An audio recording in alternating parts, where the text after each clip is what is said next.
very honoured and privileged to have Wahid coming in again tonight. He was very popular and a lot of people were asking for him to come back last year after his lecture, so thanks for coming in again. For those that don't know, Wahid is the Grand Sheikh of the Fatimiyya order. He's presented at occult conferences and mystical conferences in Germany and Spain and overseas, and he's about to publish a new book, coincidentally on Ibn Arabi, is the topic for tonight, which is really good. And he runs some online lectures and coursework as well, and he's got one running on Ibn Arabi at the moment, so there's a bit of a theme there. But really, really great to have you back again, and I won't take up any more of your time, but thank you. Thank you.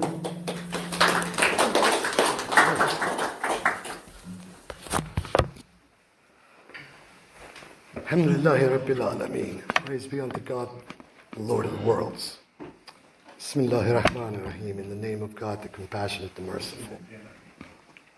It's good to be back here. A little bit slimmer on the waistline than the last time I was here, shrinking. Going to be talking about probably one of the greatest of the Sufis of any generation. Someone who has gripped the imagination of the Islamic world pretty much from the moment that he stepped out of the peninsula in Andalusia into the Islamic East, right at the beginning of the 13th century. And to this day, everybody is talking about him. He's controversial. He's less well known, in the West at least, than Jalaluddin Rumi. And most people who talk about Ibn Arabi and Rumi call Ibn Arabi the Sultan of the Gnostics and Rumi the Sultan of the lovers. But with both of them, there's always a lot of overlap, because when one can be didactic, the other one can be ecstatic, and where one is ecstatic, the other one can be didactic.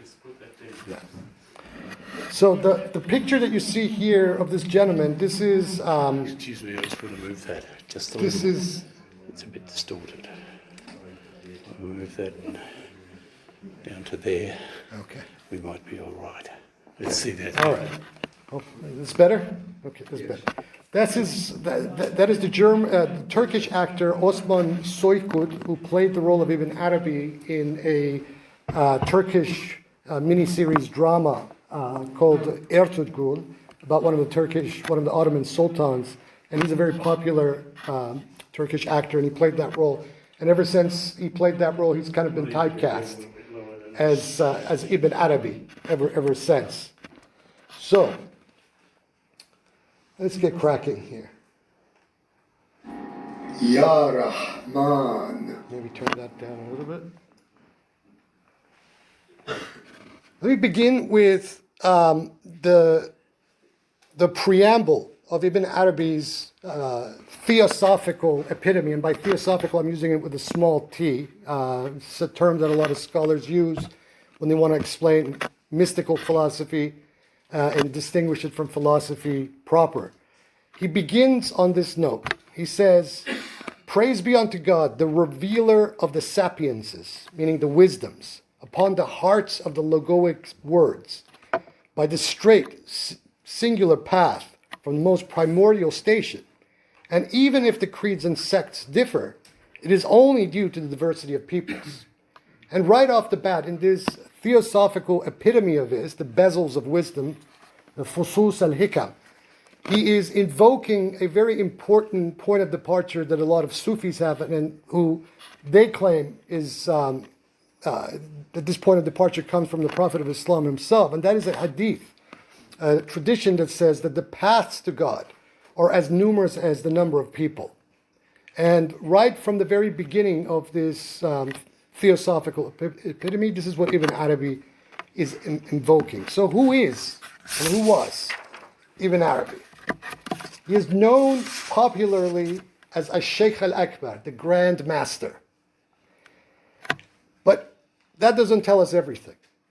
In one of his works of poetry, Ibn Arabi describes a strange vision he had. He says, quote, "Between the state of waking and sleep, I saw an angel come towards me with a fragment of white light. One would have thought it was a fragment of sunlight. "What's that?" I asked. The reply came, "It's the Surah Ash-Shu'ara, the Surah of the Poets, the 26th chapter of the Quran." Next, I felt something like a hair rising from my chest up to my throat, and then to my mouth. It was an animal with a head, tongue, eyes, and lips. Then it expanded until its head reached the two horizons, in both the east and the west. After that, it contracted and returned into my chest. I then knew that my words would reach the east and the west, unquote. And so it was. Throughout the centuries following his death in 1240 Common Era, the great Sheikh's unconventional Sufi Islamic teachings have continued to spread, reaching both east and west, north and south.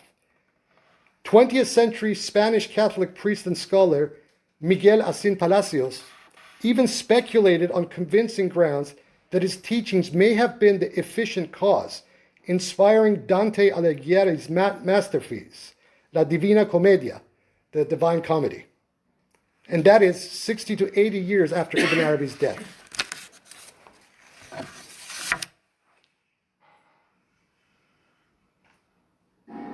Ya Rahman. That is the invocation, O Merciful. This is one of Ibn Arabi's own invocations that he would constantly invoke. So, the pic that we have on the right, this is the modern administrative map of Spanish Andalusia or southern Spain. As you can see, these are the various districts that for nearly 500-600 years were under Moorish Arab settlement, control. Pretty consistently from about the 6th, 7th centuries, there was a continual Arab Muslim presence in southern Spain until the culmination of what scholars call the Reconquista, which pushed the Moorish dynasties out of Spain altogether and basically imposed, by the edict of the Church and the Great Inquisition, imposed a unified Spain and a unified Catholic Spain, which we are living with to this day. Ibn Arabi was born in the eastern part of this, in an area that today is known as the district of Murcia. On the left, this is the Iglesia Catedral de Santa Maria en Murcia, or the Cathedral Church of St. Mary in Murcia. And it was near this place in the late or mid-late 12th century where Ibn Arabi was born. This church or cathedral itself was built, I think, around somewhere around the 14th, 15th century, so it's a recent construction. So let us talk a little bit about the life of the great Sheikh. Ya Rahman.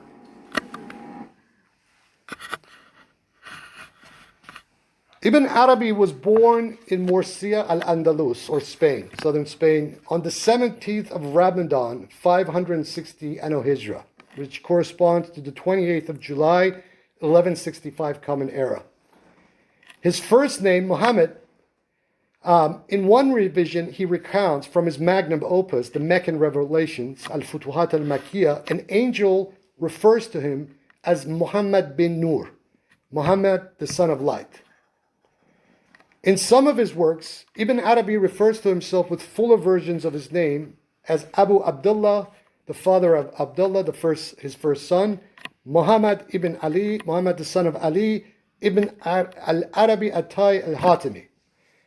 The last three names indicate his noble Arab lineage. Around his 7th year, the family moved from Murcia to Seville, where his father had taken an influential administrative post. We know next to nothing about his mother, other than that she apparently held some kind of noble pedigree. As a 15-year-old teenager, Ibn Arabi was dividing his time between studying the Quran in the company of a Sufi and his nocturnal distractions in the company of unruly friends, a period he calls my jahiliyyah, or the period of my ignorance. When he says, one night God abruptly called him to order as he was carrying on and about to drink alcohol, telling him, "Is this what you were created for?" Shaken to the core, he fled and for a while withdrew from the world. During this voluntary seclusion, spending time in cemeteries and the like, he claims to have received spiritual illuminations. First, from Jesus, who commanded him to strip himself of all possessions. As he had not yet met a terrestrial teacher to whom he could attach himself, he abandoned his possessions to his Father and claims to have found himself under the spiritual protection and direction of the prophets Jesus, Moses, and Muhammad. Although he would subsequently find real physical teachers, his penultimate terrestrial teacher was to be the Maghrabi Sufi master Abu Madian, who, just like Jesus, Moses, and Muhammad, he only ever met in spirit, but never in person physically. During this time, he says, quote, "One day I went to Cordoba to visit the religious judge Ibn Rushd, the Latin Averroes. He wanted to meet me personally because of what he had been told concerning what God had revealed to me in my retreats, for he showed great astonishment at what he had heard. So my father, who was one of his friends, sent me to him under pretext of doing some errand or other, but really in order for him to meet me. At the time, I was still a boy, but without any hair on my face. When I entered, he rose from his place, greeting me with great warmth and honor. He embraced me and said, 'Yes?' To which I replied, 'Yes.' He was even more pleased with me because I had understood him. Then I became aware of what he had given him pleasure, and I said to him, 'No.' At this, consternation gripped him. The color went out of his cheeks, and he seemed to doubt his own thought. He asked me, 'What kind of solution have you found through divine unveiling and illumination? Is it identical with what we philosophers have reached through speculative thought?' I replied, 'Yes and no. Between the yes and the no, spirits take their flight from matter, and heads are detached from their bodies.'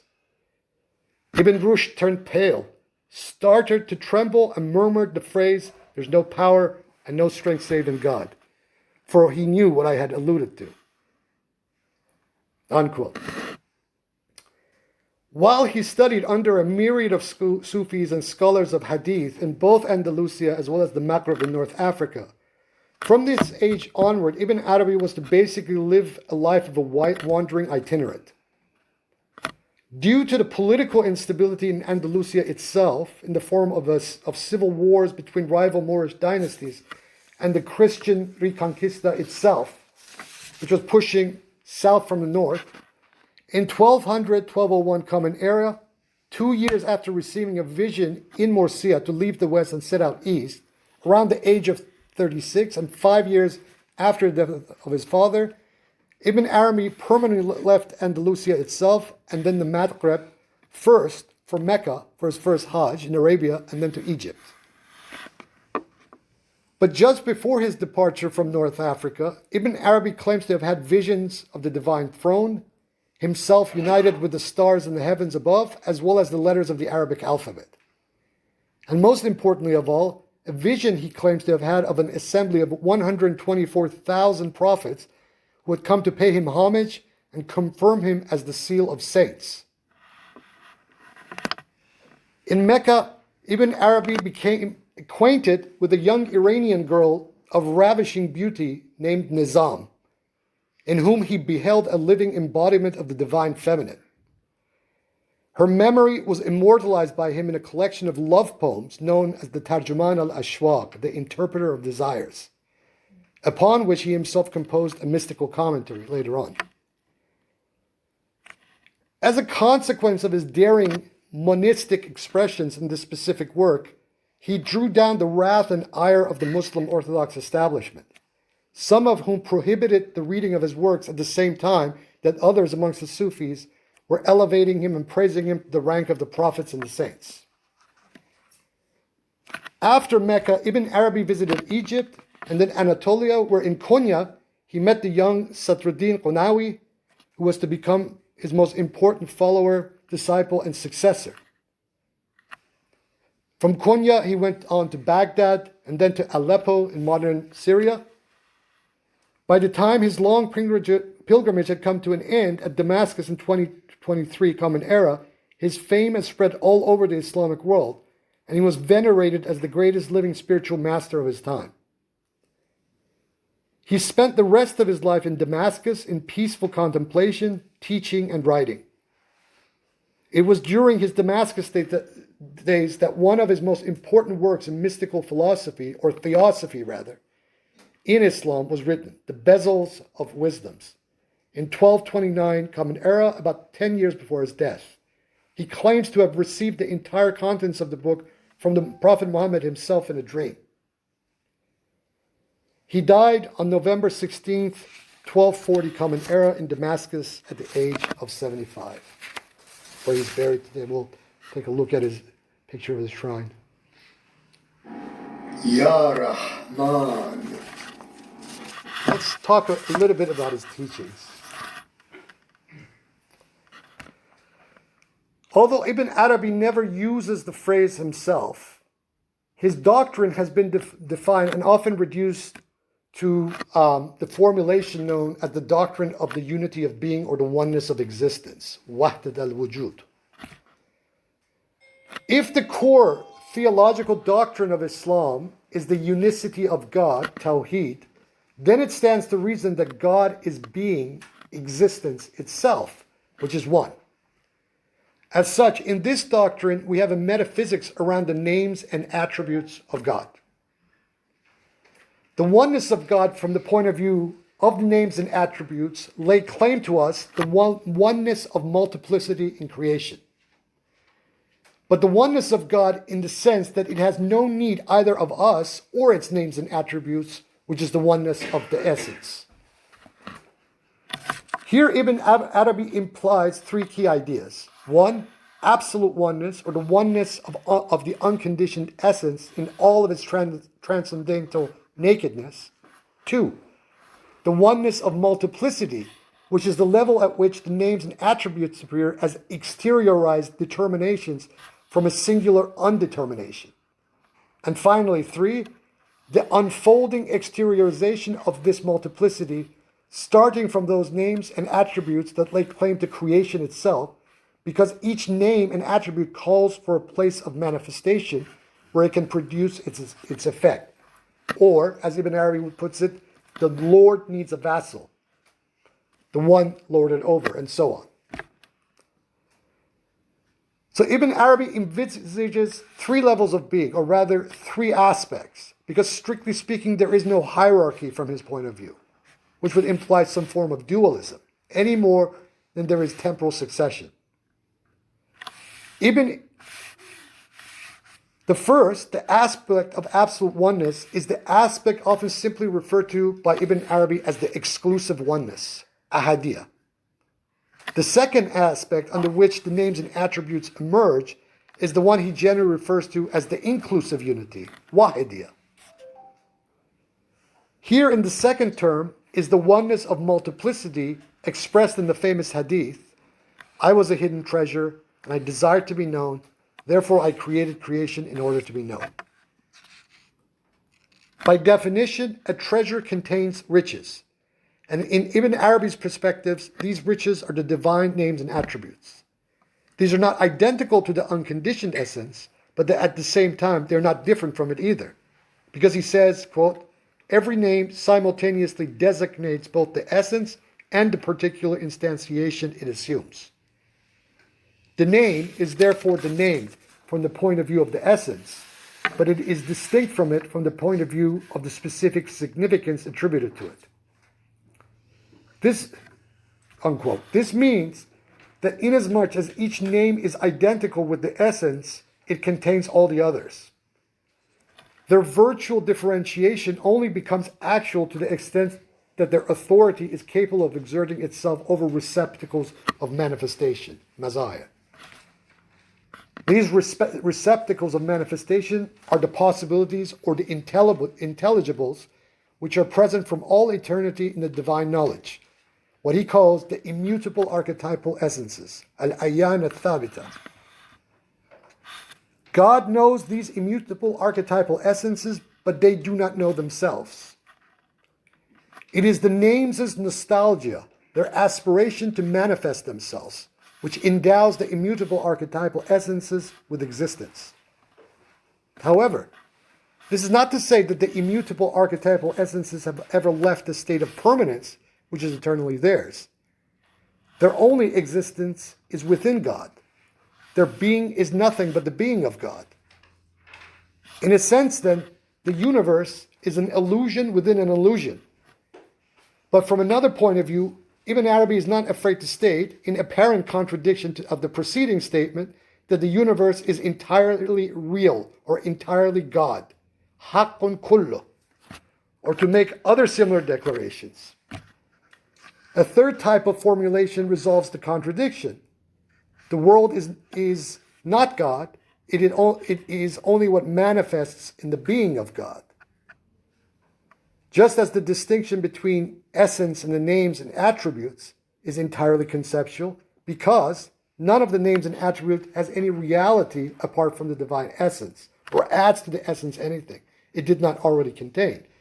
So the distinction between the names and attributes and the immutable archetypal essences, and therefore also between the names and created beings whose predispositions and very natures are determined by their archetypes and prototypes, remains completely relative. Names, attributes, archetypes, and prototypes are merely the inseparable sides and layers, the proverbial Rubik's Cube of the eternal objects in God's knowledge, wherein in itself God is simultaneously the knower and the known, the subject and object to all things in existence. In the first chapter of his Futuhat al-Makkiyah, the Meccan Revelation, his 560 chapter magnum opus, while in Mecca, Ibn Arabi recounts that one day, while engaged in circumambulating the Kaaba before the Black Stone, he encounters the mysterious being whom he recognizes and designates as the evanescent youth, the silent speaker, him who is neither living nor death, the composite simple, the enveloped enveloping. All terms with alchemical reminiscences signifying the coincidentia oppositorum, the coincidence of opposites. At this moment, the visionary is assailed by a doubt. Might this processional be nothing other than the ritual prayer of a living man around the corpse, the Kaaba, he thinks. The mystic youth replies, quote, "Behold the secret of the temple before it escapes," unquote. And the visionary suddenly sees the stone temple turn into a living being. He becomes aware of his companion's spiritual rank. Ibn Arabi lowers his right hand in a sign of submission. He wishes to become his disciple, to learn all his secrets. He will teach nothing else. But the companion speaks only in symbols. His eloquence is all in enigmas. And at a mysterious sign of recognition, the visionary is overwhelmed by such a power of love that he loses consciousness. When he comes to himself, his companion reveals to him, quote, "I am knowledge. I am he who knows. I am what is known," unquote. Thus the being who is the mystic's transcendent self, his divine alter ego, reveals himself. And the mystic does not hesitate to recognize him. For in the course of his quest, when confronting the mystery of the divine being, he has heard the command, quote, "Look toward the angel who is with you and who accomplishes the circumambulations beside you," unquote. He has learned that the mystic Kaaba is the heart of being. It has been said to him, quote, "The temple which contains me is your heart," unquote. The mystery of the divine essence is no other than the temple of the heart. And it is around the heart that the spiritual pilgrim circumambulates. It says to him, "Accomplish the circumambulations and follow my footsteps." The youth now commands him to come forward. Then we hear an amazing dialogue, the meaning of which seems at first to defy all human expression. For how indeed is it possible to translate what two beings who are each other can say to each other? The angel who is the divine self and his other self, the missionary on earth, when they meet in the world of the imaginative presence. The story which the visionary tells his confidant at his bidding is the story of his quest, capital Q. That is to say, a brief account of the inner experience from which grew the fundamental intuition of Ibn Arabi's theosophy. It is this quest that is represented by the circumambulations around the temple of the heart, that is, around the mystery of the divine essence. But the visionary is no longer the solitary self, reduced to his mere earthly dimension in the face of the inaccessible Godhead. For in encountering the being in whom the Godhead is his companion, he himself is the secret of the Godhead. It is their saizgia, their two-in-oneness, which accomplishes the circular processional 7 times, the 7 divine attributes of perfection in which the mystic is successively invested. The ritual then becomes, as it were, a paroxysm of the prayer of God itself, which is theophany itself. That is, revelation of the divine being to a man in the form in which it reveals itself to itself in that person. And eo ipso, which it reveals that person to itself. And then comes the denouement, quote unquote, enter into the temple with me. The mystic youth commands.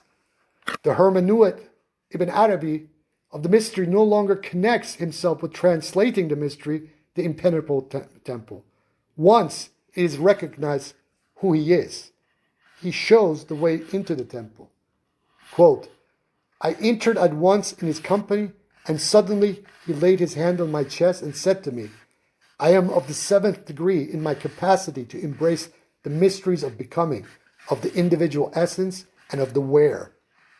The divine being existentiated me as a fragment of the light of Eve in the pure state, unquote.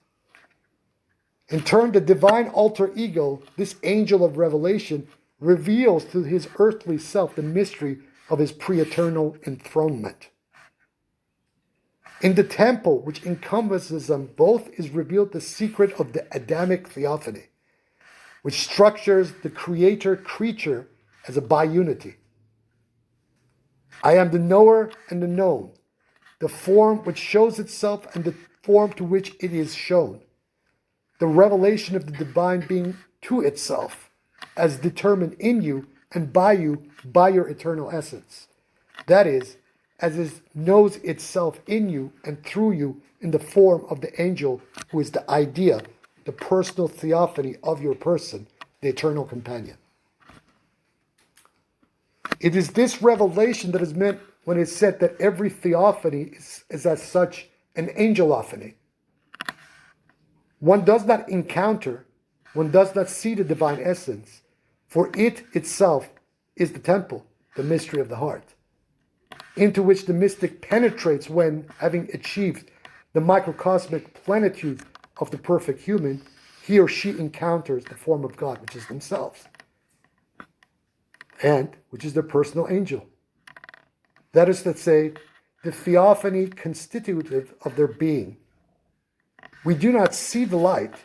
It is what makes us see, what makes itself seen in the form through which it shines.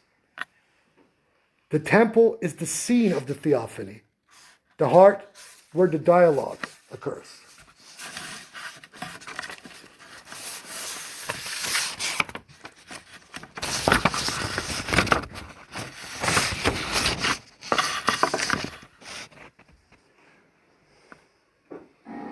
Ya Rahman.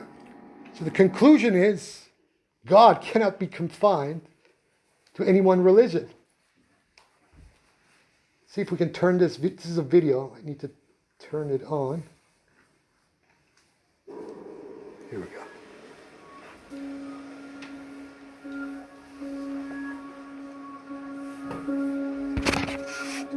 In general, most men inevitably have an individual conception of their Lord, which they ascribe to him and which they seek him.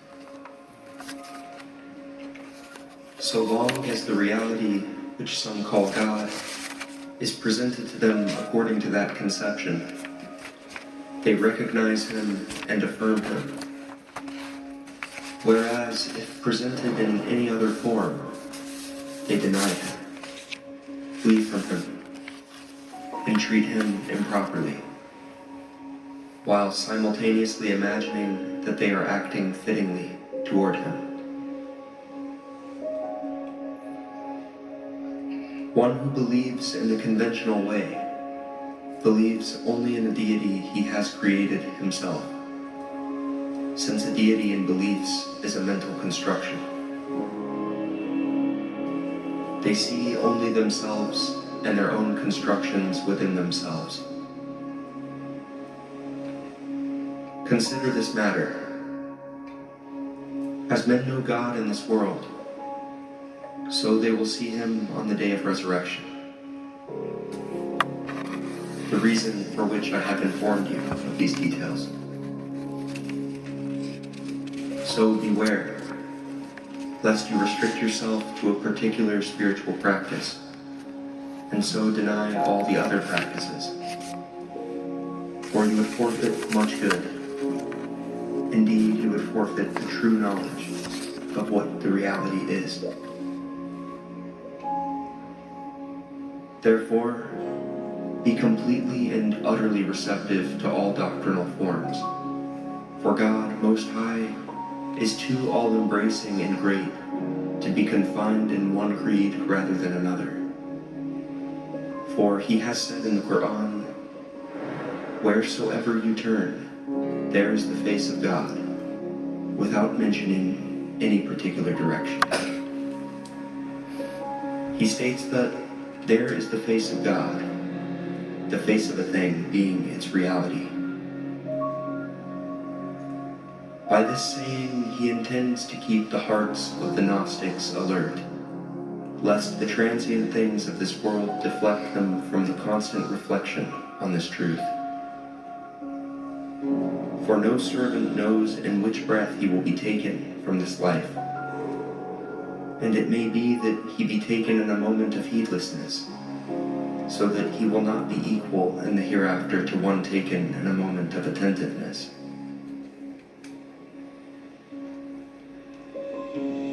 The perfect servant, despite his knowledge of this truth concerning God's omnipresence, nevertheless maintains himself in his outer and limited form, in constant prayer, his face turned towards the sacred mosque, believing God to be in that direction when he prays. The sacred mosque is, in truth, representative of a facet of the reality, as in the verse, "Wheresoever you turn, there is the face of God." And in facing it, one is face to face with God in it. However, do not tell yourself that he is in that direction only, but rather maintain both your particular attitude of worship in facing the sacred mosque and your more universal attitude to the impossibility of confining his face to any particular direction, it being merely one of the many points towards which men turn to him. God has made it clear that he is in every direction turned to, each of which represents a particular doctrinal perspective regarding him. All are, in some sense, right in their approach. Everyone who is right receives his reward. Everyone who receives his reward is blessed. And everyone who is blessed is well-pleasing to their Lord, even though they may be damned for a time in the final abode. For even the people of providence are sick and suffer pain in this world, though we know them to be blessed among the folks of God. Therefore, there are those servants of God who are afflicted with suffering in the afterlife, in the place called hell. Despite this, those who possess knowledge and have spiritual insight into what really is do not deny that they will enjoy their own delight in that place. whether by a relief from the pain they suffer, which will be their delight, or perhaps a separate delight, similar to that enjoyed by the people of paradise. But God knows best.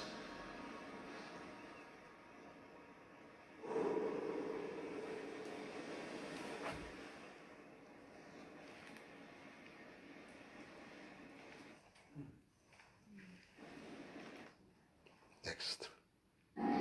Ya Rahman. This poem up here, this is from his Interpreter of Desire. This basically is the epitome of his teachings in the form of a poem, which I've contemplated on for over 30 years. It says, "Wonder, a garden among the flames. My heart is capable of taking on any form. A meadow for gazelles, for the idol's sacred ground, the pilgrim's Kaaba, a cloister for monks, tablets of the Torah, the scrolls of the Quran. My religion is love, and wherever its caravan turns along the way, that is my creed, my belief, my faith." Ibn Arabi is credited with authoring over 500 independent works, about 350 of which have been pretty much authenticated as being authored by him.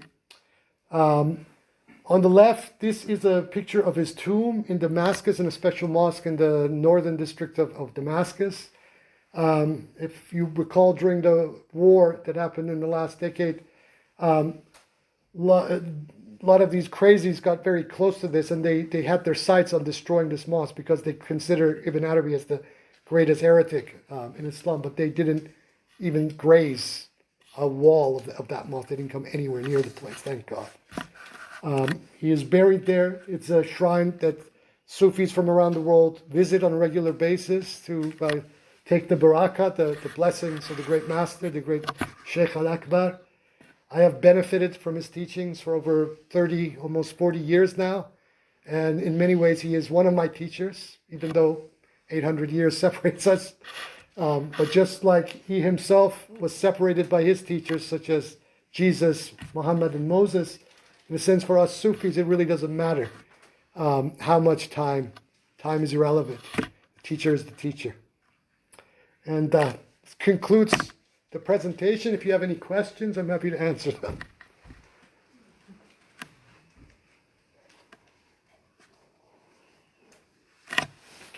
Yeah.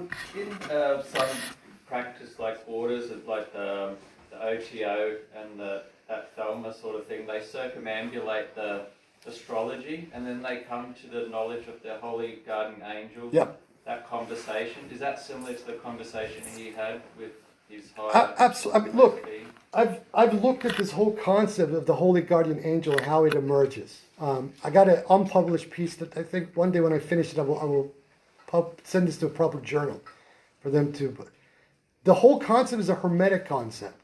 It comes out of the whole Hermetic milieu of late antiquity.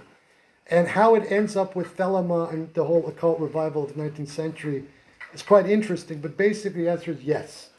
The idea for some time was not present in European esotericism, but then comes back into European esotericism around the Renaissance. But within the Islamic world, whether we're talking about Ibn Arabi or some of his near contemporaries like the Iranian Shahabuddin Sohrawardi and many similar figures, they have very developed psychologies of the holy guardian angels. Sohrawardi refers to it by its Hermetic term, the perfect nature.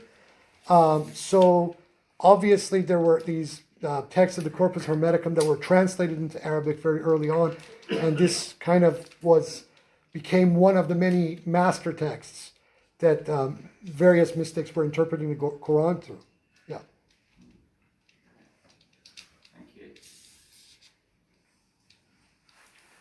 Could you talk a little bit more about the importance of the heart and his teachings? Absolutely. You got all day? Yeah. Sure. The word heart in Arabic, there's several different words for heart in Arabic, but one that Ibn Arabi used is the word qalb.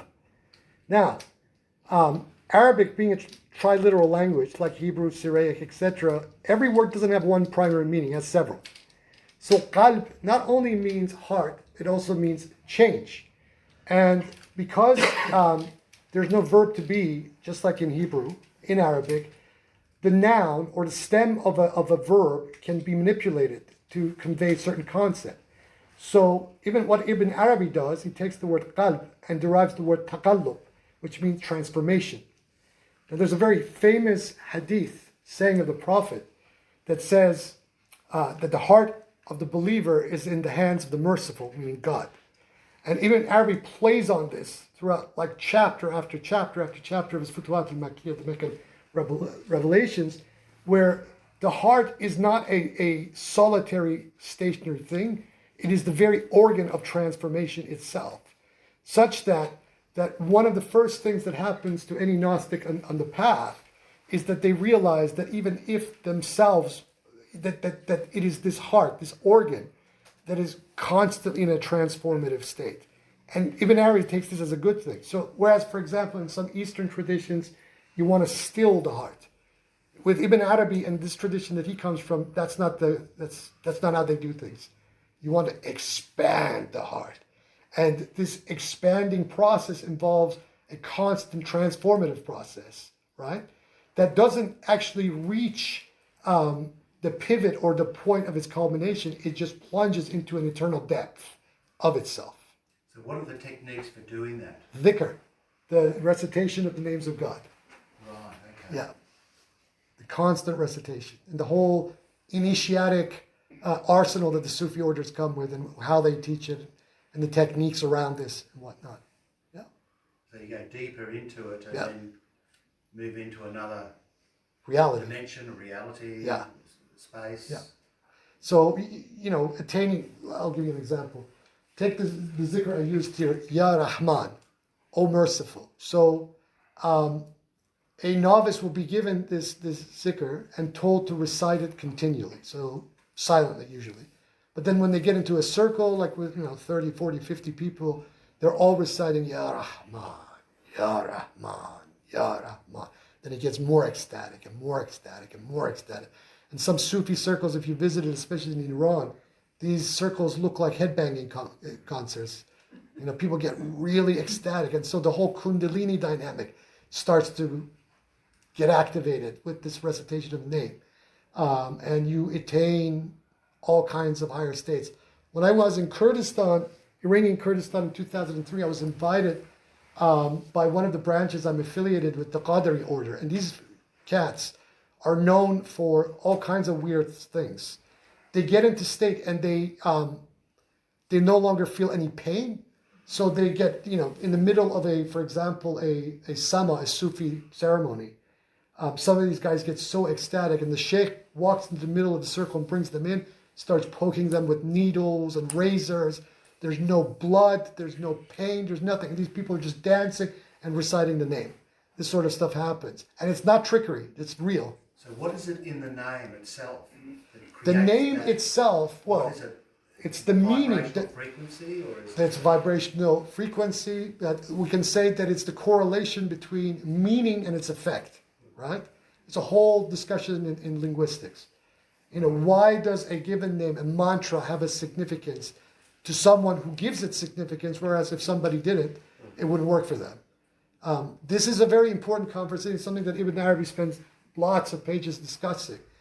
The significance that is put on the meaning of a given word in any language, whether we're talking Sanskrit, Arabic, whatever.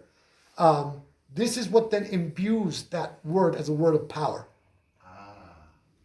So it's up to the individual, you say? Yeah, to embody yeah, with his whole being Yes. into the word. yes. And that gives it the power. That gives takes it- gives it the power to them. Now the question is, and I've had this discussion with actual contemporary philosophers who can't seem to get their head around this concept because they said, oh, it's just it's just a self-fulfilling prophecy. Yeah, but yes and no, because there's a point at which where and I've seen this happen where certain things that people claim as the law of physics are suspended, and neither science or contemporary philosophy can explain this stuff, especially in the individual.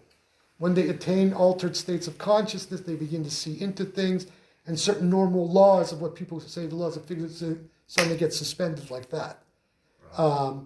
So there is a dialectic, for lack of a better way of putting it, between the signifier and the signified. And this is a very important part of the conversation about heart as change. Because if the entire universe is an in-godded universe, right, then the language of the Godhead is the language of meaning. And human beings as the vehicles, or as the infinite vehicles and manifestations of this, right, are imbuing this in the world. So, whereas in contemporary thought, there's a division between mind and matter. In this kind of perspective, there is no division between mind and matter. Mind and matter are kind of like two sides of the same proverbial coin. And so when a Gnostic or a mystic or whatever tradition gets really deep in their practice, starts to join and unite this division, at least this empirical and this kind of mental division between matter and spirit, then that is the point that you have then entered the great stream, as it were.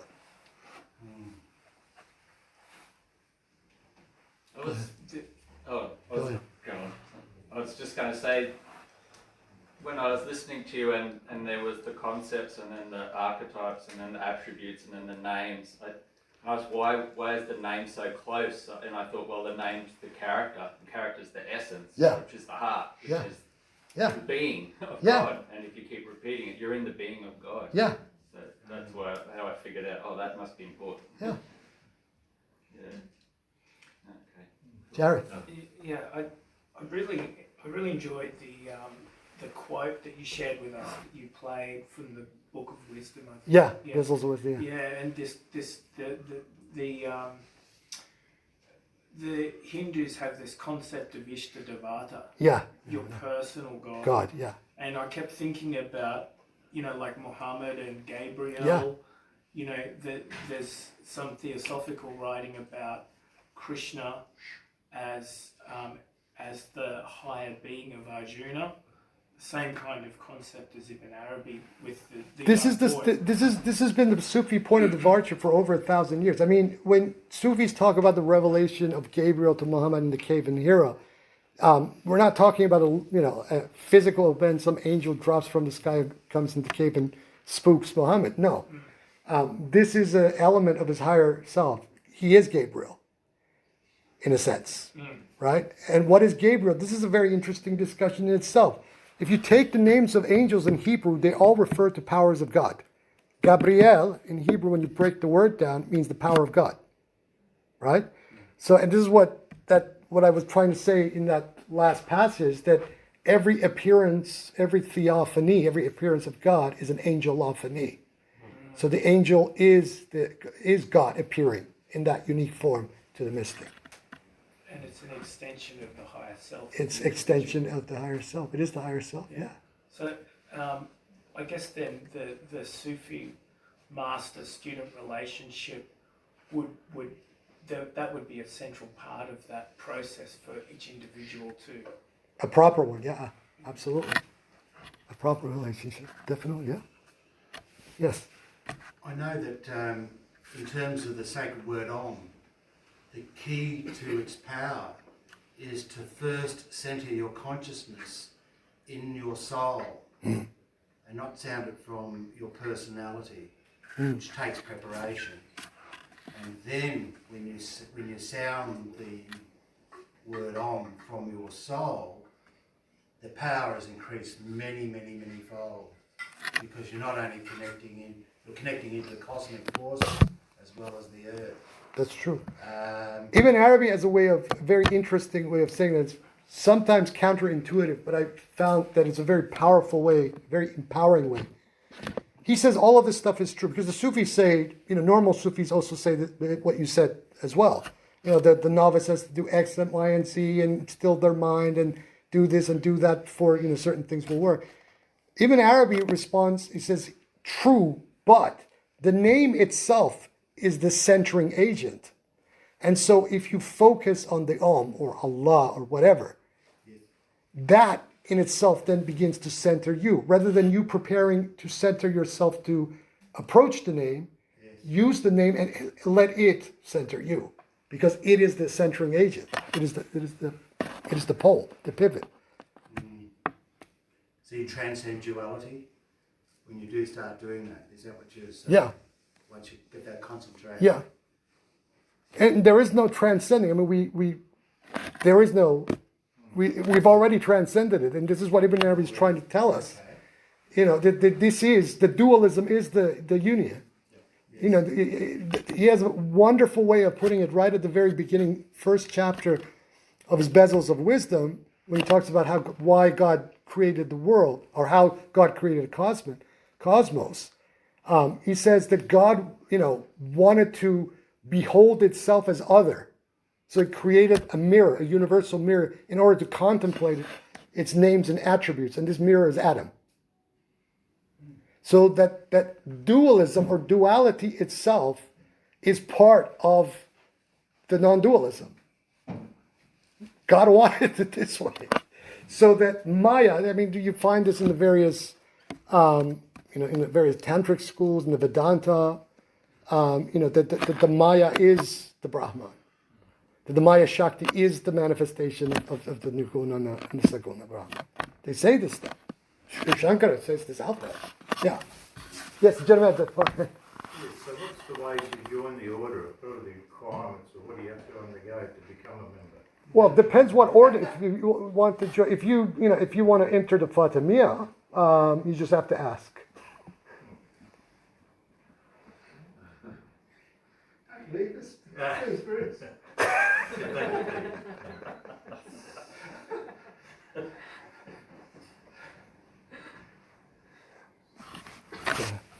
So in your comparative analysis of different religions, everybody uses some mantra or other to invoke a god. Do you think the Sufi's expression excels all other religious perspectives and gives you a different power over others? I don't think at some point it even matters. I mean, there's great examples of this in the history of India. You know, figures like Kabir, right? Kabir was hanging out with Aghoris, hanging out with Tantrikas, and he was Muslim, and Sufis all at the same time. So the way that Indian Sufism formed itself in the subcontinent, I mean, you wouldn't know now with what's going on with Hindutva, etc. But at a certain point, there was a culture that formed in India that was Hindu-Muslim in every way. And there was no difference between these people. They were Hindu-Muslims. So you had Sufis in their hospices reciting Sanskrit mantras and Hindus reciting Sufi zikr in Arabic.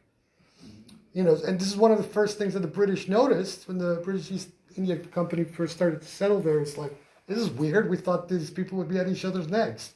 But no, in the villages, etc., there was Hindu-Muslim fusion amongst the Sufis and whatnot. So you had a situation where the Qalandar Sufis, the wandering itinerant Sufis, the wild men, would be hanging out with Aghoris, and Aghoris would come and visit them. So there was, with these various groups, there was no, they didn't look at things as better or worse. Better or worse is only for those people that realize the truth or the ultimate reality. It's not what form or container it comes in. And this is what he was saying in that quotation from that video, that everybody that even in the world of esotericism this occurs, not just in the world of exoteric religions and the faith, that even in esoteric disciplines, certain mentalities can say my technique is better than your technique, and So it's personal understanding of the true meaning of the religious perspective and how you intensely practice. Yes. That turns this mantra into a power. Yes. Right? Yeah. So every religion does the same thing. Yeah. But unfortunately, we don't practice that intensely to get That's that power. it. That is it. It's all about the practice. It's about, not making an intellectual game or a language game in your mind, but to actually realize it by practicing it. Otherwise, it's just words. Yeah. I get confused about a lot of things actually, but is faith versus pragmatism, and my concept of faith, one that was drilled into me at an early age, is a fixed belief system with penalties involved if you're not compliant. And then in that frame of mind, how do you then be pragmatic? How do you become pragmatic? Yeah. Well, let me tell you this. One of the first things that a lot of the Iranian Sufi orders do when they accept a novice, the sheikh says, we're going to take your religion away from you, right? Prepare to abandon your religion here or don't come at all, right? So they take their religion away from them. And that is for a purpose. Because people who come from a, very outward, exoteric religious mentality have veiled themselves from what that religious narrative is even trying to tell them. It becomes a straitjacket of the mind.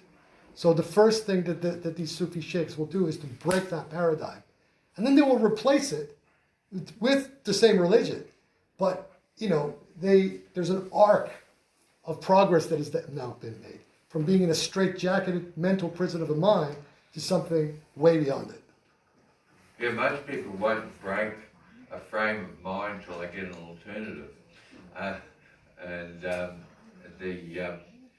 just find it hard when you're doctrine following and then you're pragmatic. You've got to question that doctrine from an outside purpose, which in certain perspectives or different followers or different faiths, you're then listening to the devil sort of thing. And it can be very, very difficult if you're examining a doctrine and then to apply pragmatism to it. You individualize it and therefore you're discovering an aspect of yourself, really, aren't you? Sure.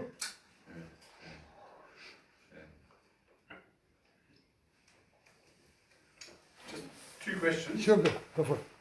In terms of mindfulness, what is the extent of that sort of training for the novices? In terms of, and in what format does that take? That depends on the novice. There's no one size fits all. This is one thing that Sufi orders, most of them anyway, have learned the hard way. You have to tailor make a practice to the person because every person is at a different place. But whereas today things are a little bit laxer than they were a couple of hundred years ago, at one point, for example, in the famous Mevlevi order of the whirling dervishes, when they accepted somebody, they made them work the kitchens for 100 days first, and the lavatories. So you'd be washing the dishes and cleaning the bathrooms, etc.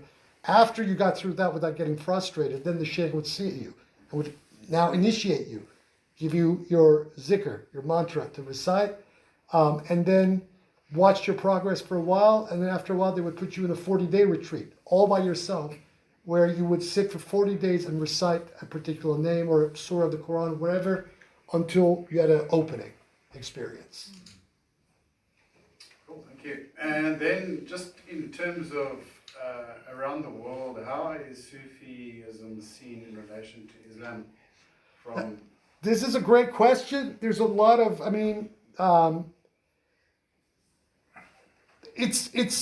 Sufism has receded over the last 150 years, and there's a very specific reason. As modernism encroached more and more into the Islamic world, you had more and more rejectionist movements that cropped up all over the Muslim world. And these rejectionist movements, the first thing they did, they blamed the Sufis. They said it's because of your mysticism and your shrine worship and your crazy, kooky ideas is why we've been colonized by the West. So they began to persecute the Sufis, or some of the Sufi orders, like in India, a few of them, they said, well, if we can't beat these fundamentals, let's join them. And so they themselves got infiltrated. But there are still a lot of active networks, mainly underground. They have to be careful, especially in countries like Iran or Saudi Arabia, or even sometimes in the Gulf countries. Although the Gulf countries are becoming a little bit more lax now as time goes on. Turkey used to be the hub of Sufism for a very long time. When Ataturk came to power in 1922, once he assumed the Turkish presidency, the first thing that he did is he banned everybody and told everybody to close their doors, especially the Sufi orders. And this was the case until fairly recently, when Erdogan came to to power. I'm no fan of Erdogan, but one thing to his credit that the Erdogan AKP has done in Turkey is that it has slowly reopened the doors of the Sufi orders more and more.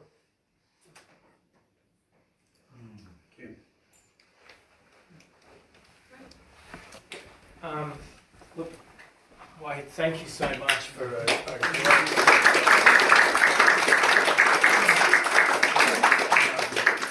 that was really, really engaging and interesting. The historical insights, everything that you presented was fantastic, and we learned about another theosophist as well, which was really cool. So I'm sure lots of people made the connection. So thanks again for coming in, and you can accost him if you've got any more questions afterwards when we have a Great, thank you. All right, awesome. So just to let you, thank you so much. Appreciate it. Really appreciate you being able to come in here and talk to us. It's wonderful. So just to let you know what else is going on here. So next week's lecture, so also 7:30 on the Wednesday, is Christine Gwynn. So she's the president of the Theosophical group that's located in Logan. And her talk is called The Power of Thought. So that'll be a very interesting one about how our thoughts manifest and create things. And I'm hoping she's going to give us a few little tools. Okay, now we've got on Saturday the 20th of June, we've got our first Sacred Women's Circle. That's at 4:30 to 6:30. Sorry, it's women only. We'll have to find something for the men. Come and suggest something to me. So that one is, there's a sign-up sheet just on the table over there on the left side. Then we've got the next workshop we've got is with Will Crar, who's right here. So wave, there's Will over there. Okay, fantastic. So please accost Will as well and talk to him about his workshop. He's going to be doing that on the 6th of July. So he has incredible knowledge, and we're very fortunate that he's going to share more of that with us. You may remember his lecture he gave about a month ago. So this one's called True Freedom through the Truth-Based Empirical Knowledge. So destroying the illusions that keep us in bondage. So that should be really useful, helpful and interesting. So apart from that, I really want to thank all our volunteers. We just wouldn't be able to do what we do without our volunteers. So tonight we had Nathaniel and Deb working on the door. Thank you so much, doing a wonderful job. And we had a little errand to do, and we had Ben and Jack and Bruce and Jared and Father Jeff, everyone helping with that one. So thank you so much. And in the kitchen, of course, Cheryl and Suzanne. Where's Suzanne? I can't. There she is, yeah, helping as well. And Ted with that sound. So we're so appreciative. And if you'd like to become a volunteer, there's a sign-up sheet over there. So we always need some help. Okay, so tonight's lecture will be on YouTube. I'll upload that hopefully tomorrow, but definitely by the end of the week. So if you've missed anything or if you want to play it again, just listen to the YouTube video. So that's on our YouTube channel. If you're not receiving our newsletters, there's a sheet out the front at the front door where you can write your name and email, and write it like I'm a baby so I can see the words. I know what my words are like, so pretend that, make it really easy for me, is what I'm saying. We've got a suggestions donation box on top of the coffee machine over there if you're feeling more generous, just to let you know. We've got study groups on Tuesdays, so Jared runs that, and Bruce comes along, and so does Nikki, and so does Tony, and who else comes along? Quite a few people. So that's a book reading, the book to video, so you need to be a member for that. So if you'd like to be a member, there's membership forms. We've just got our new membership